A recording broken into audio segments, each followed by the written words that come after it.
Hello students, welcome back to our channel accounting help. बेटा मैं हूं अमित जिंदल, आपका अकाउंट्स टीचर। आज की क्लास में हम स्टार्ट करेंगे class 11th chapter number 1 introduction to accounting का पार्ट सेकंड। पिछली क्लास में पार्ट 1 में हमने पढ़ा था what is meant by the accounting, what is the definition of accounting, what are the process of accounting, is accounting and science or is accounting an art or science, objective of accountings, advantages of accountings and limitation of accounting। जिन भी बच्चों ने अभी तक वो video नहीं देखी, नीचे description box में क्लास 11th अकाउंट्स की प्लेलिस्ट बनी हुई है। वहाँ पे सारी videos detail wise sequence wise arrange करी गई है, आप वहां पे जाके वीडियोस को देख सकते हैं। चलिए स्टार्ट करते हैं आज का टॉपिक, इंट्रोडक्शन टू अकाउंटिंग। आज का फर्स्ट टॉपिक है what are the branches of accounting. Accounting की क्या क्या ब्रांचेस होती है। बेसिकली अकाउंटिंग की ब्रांचेस को हमने 3 पार्ट्स में डिवाइड किया है। First branch financial accounting, second cost accounting and third management accounting. अगर हम फाइनेंशियल अकाउंटिंग की बात करें तो फाइनेंशियल अकाउंटिंग क्या होता है? It is that branch of account which records all financial transactions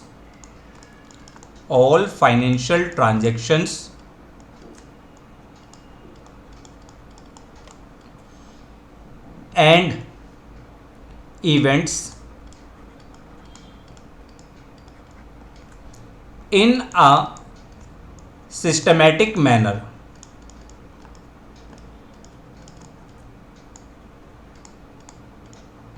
to find out profit or loss of business and also depict financial position of the business. Basically जो हम accounting कर रहे हैं, जो हम सीखेंगे उसमें हम क्या सीखेंगे? How we record all the financial transactions and events in a significant manner to find out the profit और loss of the business. Business के प्रॉफिट या लॉस को निकालने के लिए जितने भी फाइनेंशियल ट्रांजैक्शंस को हम सिस्टमैटिक वे में रिकॉर्ड करते हैं, that branch is known as the financial accounting. Clear? अगर हम कॉस्ट अकाउंटिंग की बात करें तो कॉस्ट अकाउंटिंग क्या होती है? Cost accounting is the branch of account which is concerned with cost of production of the goods and services and cost per unit. ये कॉस्ट पर यूनिट और टोटल कॉस्ट ऑफ प्रोडक्शन को arrange करने में, calculate करने में हमारी help करती है। ये बेसिकली किसी भी प्रोडक्ट की कॉस्ट को कंट्रोल करने में हमें हेल्प करती है। That is known as the cost accounting.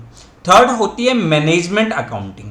अब बेसिकली देखो नाम ही आ रहा है मैनेजमेंट, जो मैनेजमेंट से कंसर्न करती है। अब मैनेजमेंट से कंसर्न करने का मतलब क्या है? बेसिकली ये सबसे लेटेस्ट डेवलप्ड ब्रांच है अकाउंटिंग की, जो अकाउंटिंग इंफॉर्मेशन को यूज करते हुए बिजनेस की पॉलिसी को बनाती है, बिजनेस की पॉलिसीज, बिजनेस के डिसीजंस मेकिंग में हेल्प करती है। That is known as the management accounting. तो अब एक एक करके इनकी दोबारा से डिटेल पढ़ते हैं। फर्स्ट हमने पढ़ा फाइनेंशियल अकाउंटिंग। जैसा मैंने आपको बताया, the main purpose of this branch of accounting is to record the business transactions in a systematic manner to ascertain profit or loss of the accounting period by preparing the profit and loss account and to present the financial position of the business by preparing balance sheet। Basically हमने यही पढ़ा कि सारे financial transactions को हम record क्यों करते हैं, ताकि हमें प्रॉफिट और लॉस हम कैलकुलेट कर सके, हम अपने बिजनेस की फाइनेंशियल पोजीशन को फाइंड आउट कर सके कि हमारी फाइनेंशियल पोजीशन क्या है। इसके एंड टूल्स अगर हम देखें तो इसके एंड टूल्स क्या होते हैं? बेसिकली सारे जो trading account, profit and loss account, balance sheet बनाना, वो सारा का सारा काम इस अकाउंटिंग में होता है। क्लियर। सेकंड हमने पढ़ा कॉस्ट अकाउंटिंग। हमने इसमें भी पढ़ा है अभी कि कॉस्ट अकाउंटिंग का बेसिकली पर्पस क्या होता है। The main purpose of cost accounting is to ascertain the total cost and cost per unit of the goods produced and services rendered by the business. Clear. ये basically cost को starting में, advance में cost को calculate करने में help करती है। देखो बड़ी बड़ी फर्म्स है, अब बड़ी बड़ी फर्म्स को जब कोई प्रोडक्ट लॉन्च करना होता है तो सबसे पहले वो क्या करती है, उसकी कॉस्ट ऑफ प्रोडक्शन को कैलकुलेट करती है ताकि उसके सेलिंग प्राइस को डिटरमाइन कर सके। ये सारा का सारा काम जो होता है that is concerned with cost accounting. Clear. Third होती है आपकी मैनेजमेंट अकाउंटिंग, जो मैंने आपको बताया। The main purpose of the management accounting is to present accounting information in such a way as to assist the management in planning and controlling the operation of the business। Business के operation को control करने में, management की planning में ये सारी चीज़ें हमारी कंसर्न करती है with the management accounting. Management accounting के बहुत सारे टूल्स होते हैं जो आप क्लास 12th में पढ़ोगे, जैसे रेशियो एनालिसिस टूल्स होता है, budgetary.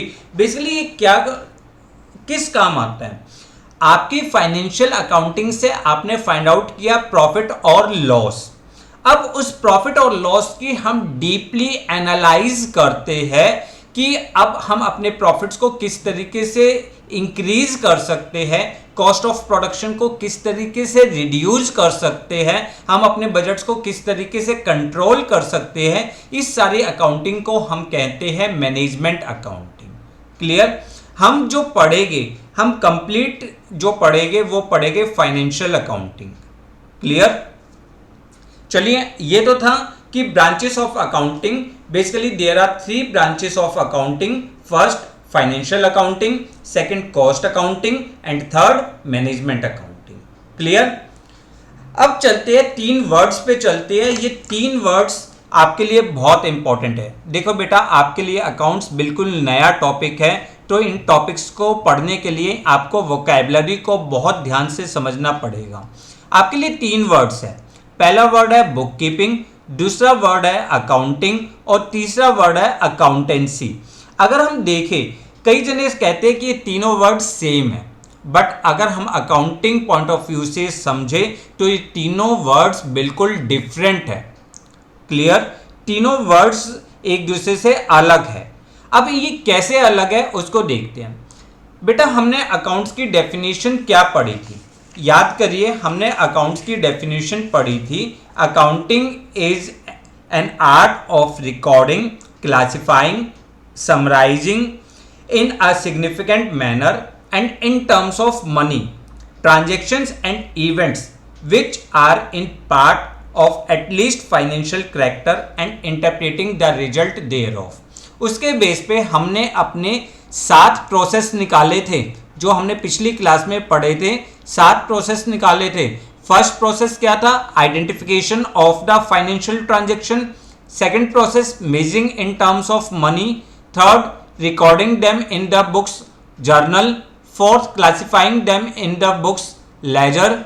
Fifth summarising. 6th analysis and 7th communication.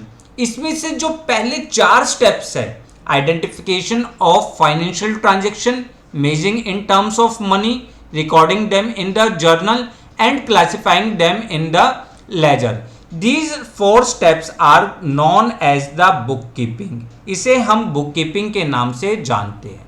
पहले 4 steps. Bookkeeping is concerned with identifying financial transaction, measuring in terms of money, recording them in the books of accounts and classifying them. These 4 steps are known as the bookkeeping. First 4 steps are known as the bookkeeping. Clear? अगर हम दूसरा word पढ़े accounting, देखो इन दोनों में differentiate आपके लिए बहुत इंपॉर्टेंट है। दूसरा वर्ड पढ़े अकाउंटिंग। अब अकाउंट्स के जो रिमेनिंग प्रोसेस है, रिमेनिंग प्रोसेस में कौन सा आ गया, समराइजिंग एंड इंटरप्रिटेशन उसे हम कहते हैं accounting. Clear? Accounting is concerned with summarising the recorded transactions, interpreting them and communicating the result to the various parties is known as the accounting। तो आपने क्या देखा, अकाउंट बुक कीपिंग पहले 4 process और अकाउंटिंग उसके बाद के 3 प्रोसेस। तो यहां पे हम कह सकते हैं book keeping is the primary stage. Book keeping क्या है? प्राइमरी स्टेज है। जबकि अकाउंटिंग क्या है? अकाउंटिंग आपकी सेकेंडरी स्टेज है। अकाउंटिंग क्या है? आपकी सेकेंड स्टेज। क्यों? जहां मतलब book keeping is the basis of accounting. Accounting को स्टार्ट करने के लिए पहले हमें बुक कीपिंग करनी होगी, जबकि accounting starts where book keeping ends. जहां पे बुक कीपिंग खत्म होती है वहां पे अकाउंटिंग स्टार्ट होती है। क्लियर? तो आपको यहां पे बहुत ध्यान से इन दोनों का मीनिंग क्लियरिफाई करना है कि book keeping is concerned with identification of financial transaction, measuring in terms of money, recording them in books and classifying them, whereas accounting is concerned with summarizing the transactions, interpreting them and communicating the result। bookkeeping is the primary stage। bookkeeping क्या है? primary stage है। it is the basis of the accounting, whereas accounting is the secondary stage। it starts where bookkeeping ends। अब bookkeeping जो होती है it is mechanical in nature. ये mechanical in nature होती है। मैकेनिकल इन नेचर का मतलब क्या है? बहुत मेहनत वाला काम होता है। ठीक है? मैकेनिकल, बहुत ज्यादा दिमाग नहीं लगाना, मेहनत का काम ज्यादा होता है इसमें। आप भी आने वाली कुछ क्लासेस के बाद रिकॉर्ड करना, क्लासिफाइंग करना आपको भी बहुत इजीली समझ में आ जाएगा। तो bookkeeping is mechanical in nature, whereas जो अकाउंटिंग होती है it requires special skillness. Accounting के लिए स्पेशल स्किलनेस की जरूरत होती है। Clear? We can say account bookkeeping does not require any skillness. यहां पे तो बेसिकली जो बुककीपिंग करी जाती है बेटा, बुककीपिंग हमेशा जूनियर स्टाफ के थ्रू की जाती है। जो आपके रूटीन नेचर में, जो आपके जूनियर स्टाफ होता है वो रूटीन नेचर में करते रहते हैं, जबकि जो अकाउंटिंग है it is performed by specialised staff. Senior staff करता है क्योंकि ये एनालाइज एंड इंटरप्रिटेशन से लिंक होता है, इसलिए इसके लिए स्पेशलाइज्ड नॉलेज का होना बहुत जरूरी है। तो आपको ये 2 वर्ड्स क्लियर, बुक कीपिंग और अकाउंटिंग। बुक कीपिंग का मतलब हमने क्या पढ़ा? बेसिकली पहले 4 स्टेप्स को हम बुक कीपिंग कहते हैं, और जब हम समराइज इंटरप्रिटेशन करते हैं उसे हम अकाउंटिंग कहते हैं। बुक कीपिंग प्राइमरी स्टेज है, अकाउंटिंग सेकेंडरी स्टेज है। बुक कीपिंग के लिए हमें कोई स्पेशल स्किलनेस की जरूरत नहीं होती, अकाउंटिंग के लिए हमें स्पेशलाइज्ड नॉलेज की जरूरत होती है। Book keeping is done by junior staff, whereas accounting is done by senior staff, specialized staff। Clear? ये 2 वर्ड तो क्लियर हो गए सर कि बुक कीपिंग और अकाउंटिंग में क्या डिफरेंस है। अब थर्ड वर्ड आता है आपके लिए अकाउंटेंसी। अब अकाउंटेंसी क्या है? बेसिकली अकाउंटेंसी का मतलब we can say it is a body of knowledge which prescribe rules and principles under which we perform the accounting process. Accountancy क्या है? जैसे हमने पढ़ा था कि accounting is a science, accounting science है। तो बेसिकली अकाउंटेंसी एक बहुत बड़ा कंसेप्ट हो गया है आपके लिए, सबसे बड़ा कंसेप्ट हो गया कि अकाउंटेंसी जो है it prescribe all the rules principles under which we perform our accounting process, जिसके अंडर ये हमें सारे rules of debit and credit, किस नेचर को हमें कैपिटल नेचर आइटम्स मानना है, किसको हम रिवेन्यू नेचर आइटम्स मानेंगे, ये सारे टर्म्स आप आगे चल के पढ़ोगे। तो मतलब वी कैन से अकाउंटेंसी होता क्या है? अकाउंटेंसी का मतलब सारे रूल्स, सारे प्रिंसिपल्स जो हमारे को अकाउंटिंग करने में हेल्प करता है। क्लियर? तो we can say it is much wider in scope, बहुत बड़ा स्कोप है। It include both book keeping as well as accounting. ये बुक कीपिंग और अकाउंटिंग दोनों को ही परफॉर्म करता है। ये सिखाता है हमें कि हमें अकाउंटिंग को कैसे करना है, हमें किस ट्रांजैक्शन को फाइनेंशियल ट्रांजैक्शन मानना है, उसको measuring in terms of money कैसे करना है, हम जर्नल में उसको रिकॉर्ड कैसे करते हैं, लेजर में क्लासिफाई कैसे करते हैं, कैसे हम अपने ट्रांजैक्शंस की समरी बनाते हैं। इन सारी चीज़ों की नॉलेज को हम कहते हैं अकाउंटेंसी। तो वी कैन से अकाउंटेंसी क्या है, एक बहुत बड़ा कंसेप्ट है जिसमें बुक कीपिंग और अकाउंटिंग दोनों की दोनों इन्वॉल्व हो जाती है। क्लियर? तो ये आज की क्लास आपके थ्योरी पॉइंट ऑफ व्यू से बहुत ज़्यादा इंपॉर्टेंट है। बहुत ध्यान से देखिए, जिन भी बच्चों को नोट्स बनाने हैं वो नोट्स अपने प्रॉपर बनाते रहिए। बहुत अच्छे डिटेल्ड नोट्स बनाए हैं मैंने आपके लिए, ताकि आपको किसी और बुक को रेफरेंस लेने की ज़रूरत ना पड़े। क्लियर? चलिए अब करते हैं qualitative characteristics of the accounting information. Qualitative characteristics. अब सर अकाउंट्स इतनी इंपॉर्टेंट, अकाउंटिंग इतना इंपॉर्टेंट फंक्शन है बिजनेस के अंदर, क्योंकि इससे हम अपने बिजनेस का प्रॉफिट और लॉस निकाल सकते हैं, इससे हम अपने बिजनेस की फाइनेंशियल पोजीशन को डिपिक्ट कर सकते हैं। तो सर इसकी जो अकाउंटिंग इंफॉर्मेशन आ रही है उसमें कुछ क्वालिटी भी होनी चाहिए, ताकि आपकी जो अकाउंटिंग इंफॉर्मेशन है वो बहुत अच्छी तरह से क्लियर हो और बिजनेस के यूजर्स के लिए ज़्यादा यूजफुल हो। तो पहली जो क्वालिटेटिव कैरेक्टरिस्टिक्स होती है वो होती है रिलायबिलिटी।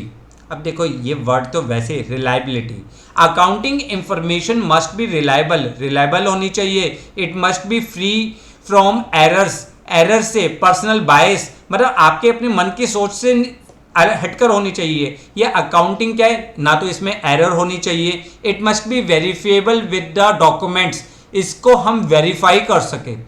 हर ट्रांजैक्शंस को वेरीफाई करने के लिए आगे सोर्स डॉक्यूमेंट्स होते हैं। जैसे अगर हमने कोई गुड्स परचेज करी है, हम गुड्स परचेज करने की एंट्री कर रहे हैं, तो उस गुड्स को परचेज करने की वेरिफिकेशन हमें कहाँ से होगी? उस गुड्स के बिल से। बिल होना चाहिए, तभी तो हम उसको वेरीफाई करेंगे कि हमने ट्रांजैक्शंस को सही रिकॉर्ड किया है या नहीं, रिलायबल है या नहीं। क्लियर ना? अगर हमने मान के चलिए कैश डिपॉजिट इनटू बैंक करा, तो हमारे पास काउंटर फॉइल आती है जिससे हम अपनी एंट्री को कंप्लीट कर सकते हैं। तो reliability is the very important concept for you. Clear? Second concept होता है आपके लिए रेलिवेंस।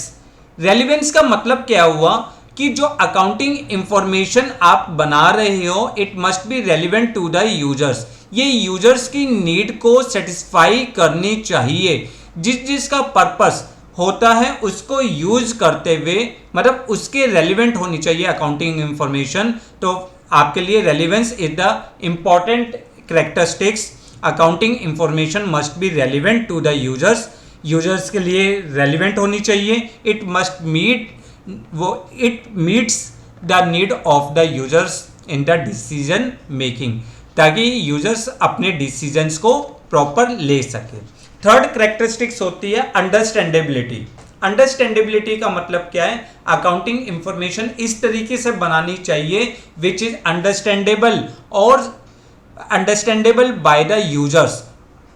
यूजर्स कौन होते हैं? अभी अगला टॉपिक आएगा आपका users of the accounting information, उसमें हम पढ़ेंगे owners, management, employees, investors, government. इन सबको इजीली समझ में आ जाए, लॉजिकल मैनर में आपकी अकाउंटिंग इंफॉर्मेशन बननी चाहिए।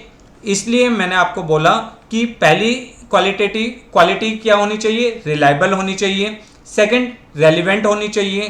थर्ड, अंडरस्टैंडेबल होनी चाहिए। और फोर्थ क्वालिटी होती है कंपेरेबिलिटी, कि जो आप अकाउंटिंग इंफॉर्मेशन बना रहे हो वो उससे जो इंफॉर्मेशन आ रही है उसको आप कंपैरिजन कर सको विद द प्रीवियस ईयर या किसी और अदर फर्म से।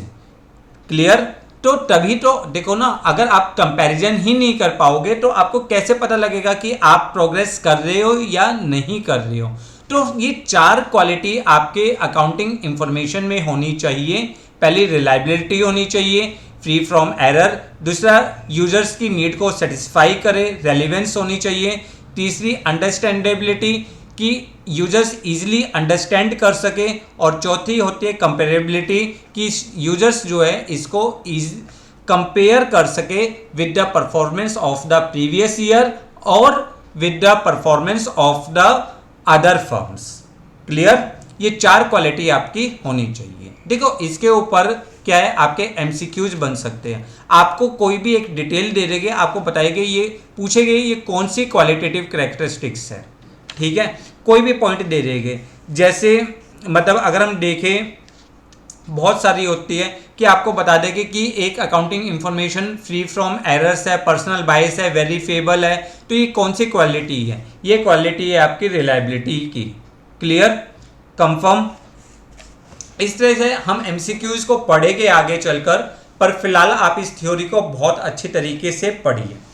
नेक्स्ट आता है आपके लिए, नेक्स्ट इंपॉर्टेंट पॉइंट आता है users of the accounting information. अभी मैं आपको पिछली क्लास में भी बताया था कि कम्युनिकेशन के टाइम में कि आप अपनी अकाउंटिंग इंफॉर्मेशन को यूजर्स तक पहुंचाओ, उसे हम कहते हैं यूजर्स, मतलब कम्युनिकेशन। अभी हमने यहाँ पढ़ा रेलिवेंस होनी चाहिए, अकाउंटिंग इंफॉर्मेशन अपने डिफरेंट यूजर्स के लिए रेलिवेंट होनी चाहिए। तो अब ये यूजर्स कौन कौन होते हैं? यूजर्स को बेसिकली हमने 2 पार्ट्स में डिवाइड किया है। First part is internal user and second part external user.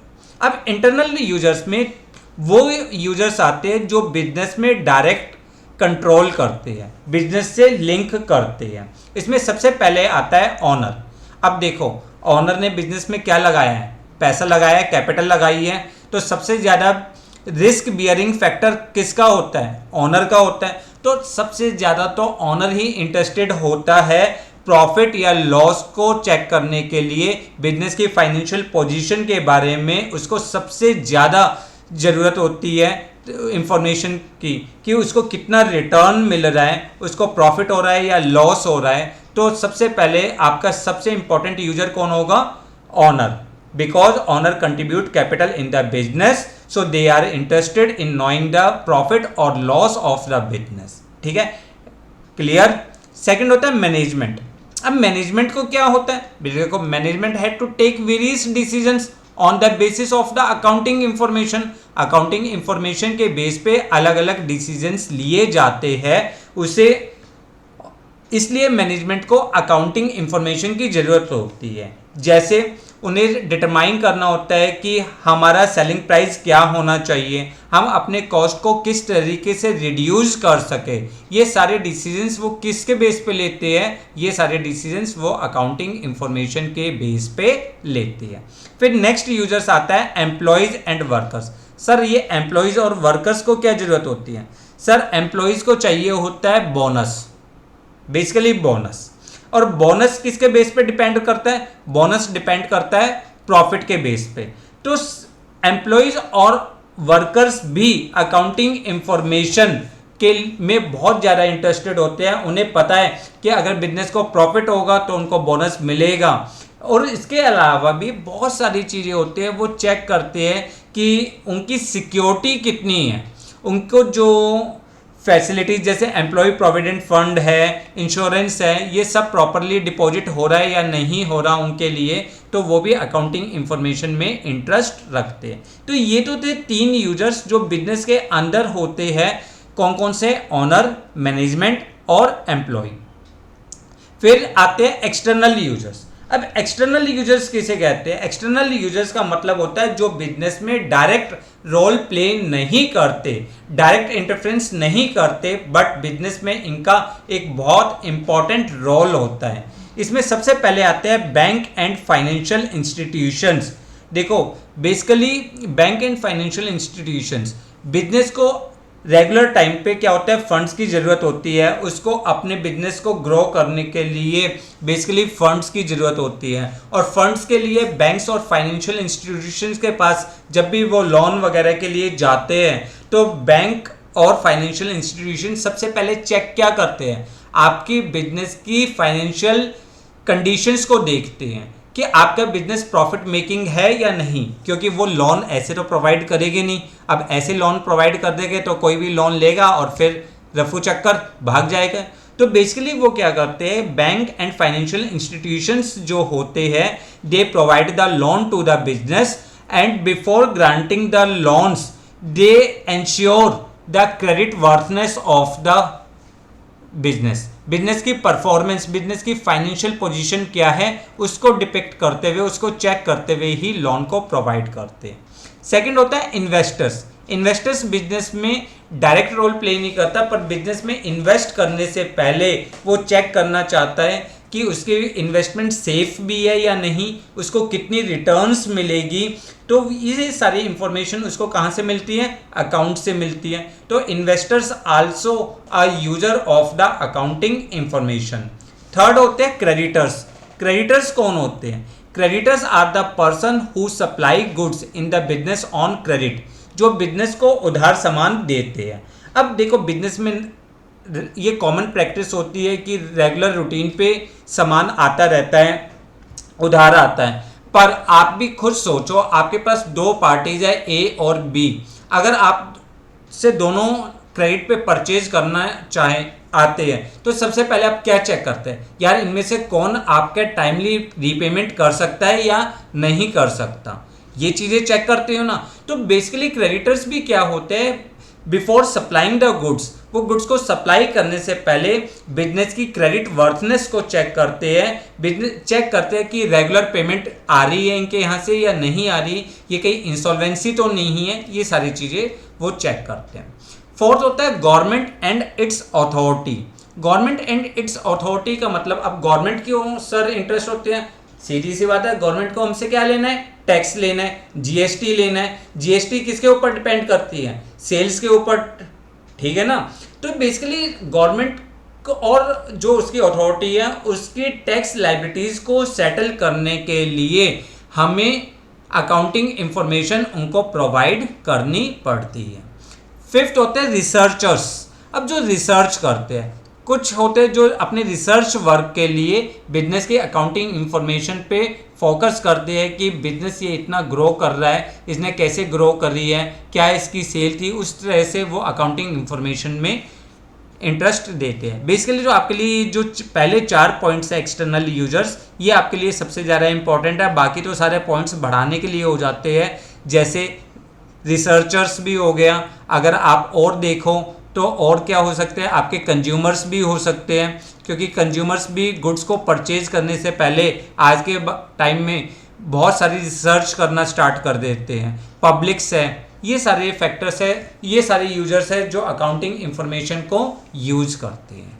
Clear, ये बहुत इंपॉर्टेंट टॉपिक है आपके लिए, बहुत ध्यान से इसको पढ़िएगा। नेक्स्ट टॉपिक आता है आपके पास सिस्टम ऑफ द अकाउंटिंग।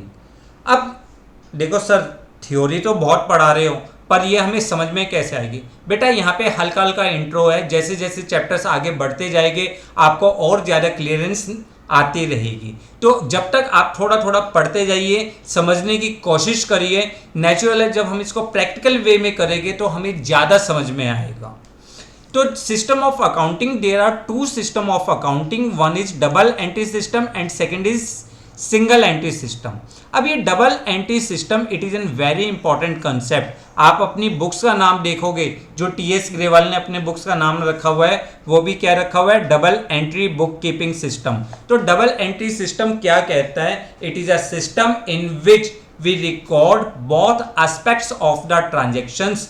हम दोनों एस्पेक्ट, देखो कहते हैं ना हर सिक्के के 2 पहलू होते हैं, उसी तरीके से हर ट्रांजेक्शन्स के भी 2 एस्पेक्ट्स होते हैं। फॉर एग्जांपल अगर हम गुड्स परचेज कर रहे हैं, देखो ध्यान से समझना, if we purchase goods for cash, अगर हमने गुड्स परचेज करी है, गुड्स परचेज्ड फॉर कैश, अगर हमने गुड्स परचेज्ड करी है कैश में, तो यहाँ पे क्या हो रहा है, हमारे यहाँ पे एक तो हमारी परचेजेस इंक्रीज हो रही है और साथ ही साथ अगर हम गुड्स खरीद रहे हैं, गुड्स तो इंक्रीज हो रही है पर साथ ही साथ कैश हमारा क्या हो रहा है, रिड्यूस हो रहा है ना, कैश रिड्यूस। अगर हमने कोई बिल्डिंग परचेज करी तो बिजनेस में बिल्डिंग आई, कैश गया, ठीक है।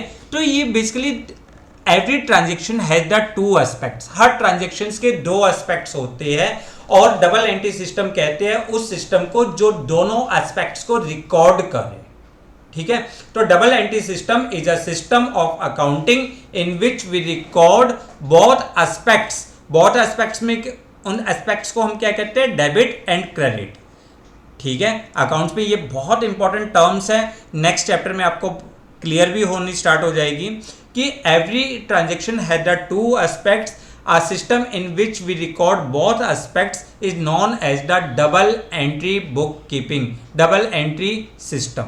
ठीक है, जैसे मैंने आपको एग्जांपल दिया कि अगर हमने गुड्स परचेज फॉर कैश करी है तो हमारे पास गुड्स आ रही है और कैश हमारे पास से जा रहा है, तो जिस सिस्टम के अंदर हम ये दोनों एस्पेक्ट्स रिकॉर्ड करें उसे हम डबल एंट्री सिस्टम कहते हैं। ठीक है, अगर देखा जाए तो डबल एंट्री सिस्टम को हम कंप्लीट सिस्टम भी कह सकते हैं, क्योंकि यहाँ पे आपके एरर्स के चांस बहुत कम हो जाते हैं। It maintains the complete record of the transactions.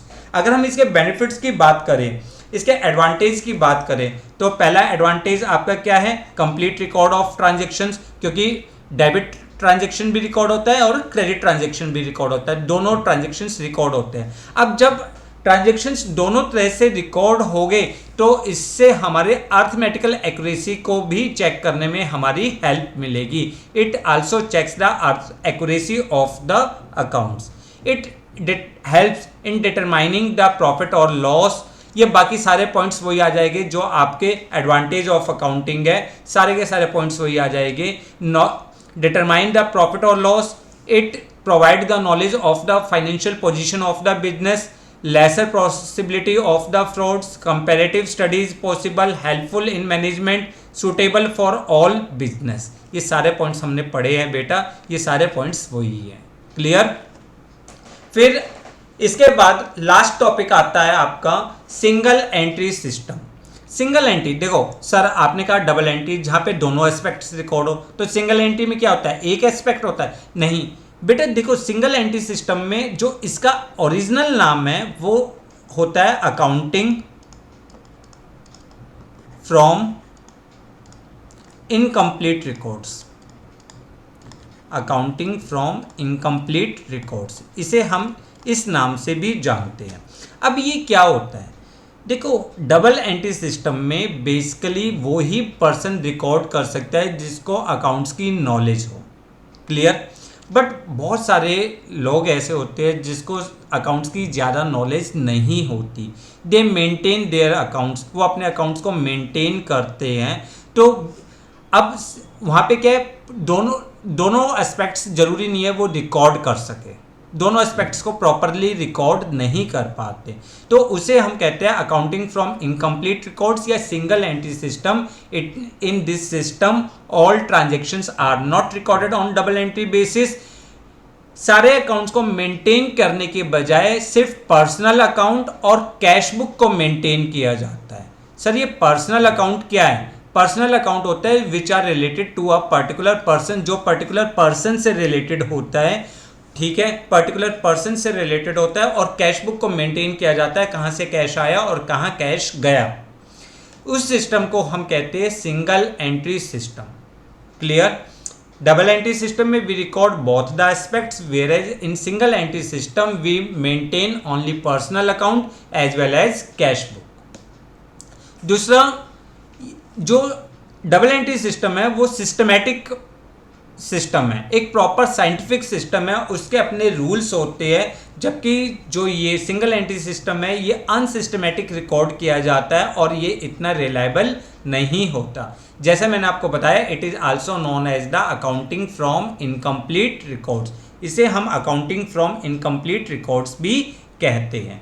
Sir ये बहुत सारी चीज़ें आई है, कुछ क्लियर हुई कुछ नहीं क्लियर हुई। बेटा मैंने आपको बताया आपकी अभी सिर्फ 2 क्लासेस हुई है अकाउंट्स में। अकाउंट्स में होगा क्या, अभी हम एक वर्ड पढ़ेंगे उसमें हमारे बहुत सारे डाउट्स आ जाते हैं। कोशिश तो मेरी ये है कि मैं आपके सारे डाउट्स को हाथ के सॉल्व कर सकूं, पर धीरे धीरे जैसे जैसे हम चैप्टर्स को आगे बढ़ाते जाएंगे आपको टर्मिनोलॉजी समझ में आना स्टार्ट हो जाएगी, आपको अपने प्रैक्टिकल नॉलेज जैसे जैसे आप अप्लाई करना स्टार्ट कर दोगे आपको कंसेप्ट भी धीरे धीरे धीरे धीरे क्लियर होना स्टार्ट हो जाएंगे। यहाँ इस चैप्टर में हमने सीखा कि अकाउंटिंग कहते किसे है, अकाउंटिंग का क्या प्रोसेस होता है, अकाउंटिंग में जो टर्म्स यूज होती है वो कैसे यूज की जाती है। क्लियर? तो आप अब तक या आपका फर्स्ट चैप्टर कंप्लीट हो चुका है, थ्योरी पॉइंट ऑफ व्यू से कंप्लीट हो चुका है। तो प्लीज़ आप इसकी अब अच्छी तरीके से एक बार रीडिंग करिए। नेक्स्ट क्लास में हम एक बहुत इंपॉर्टेंट टॉपिक स्टार्ट करेंगे। बहुत इंपॉर्टेंट टॉपिक हमारा स्टार्ट होगा, वो होगा बेसिक टर्म्स ऑफ अकाउंटिंग। जब तक आप इस चैप्टर के प्रॉपर नोट्स को बना लीजिए और इसको लर्न करिए ताकि आप अपने एमसीक्यूज़ को कंप्लीट कर सको। और एमसीक्यूज़ के लिए भी आपको बता दूं, हम एमसीक्यूज़ के लिए भी बहुत जल्दी वीडियो डालेंगे। जब तक पहले आप अच्छी तरीके से पढ़िए ताकि आपको एमसीक्यू करने में मज़ा आए। क्लियर? जिन भी बच्चों ने अभी तक हमारे चैनल को सब्सक्राइब नहीं किया वो हमारे चैनल को सब्सक्राइब करिए, बेल आइकन को प्रेस करिए ताकि आपको आने वाले नोटिफिकेशन मिलते रहे। और अपने फ्रेंड्स के साथ इस वीडियो को शेयर करिए, वीडियो को लाइक करिए ताकि हमारा हौसला बढ़ता रहे और हम आपकी हेल्प करते रहे। Thanks a lot for watching the video.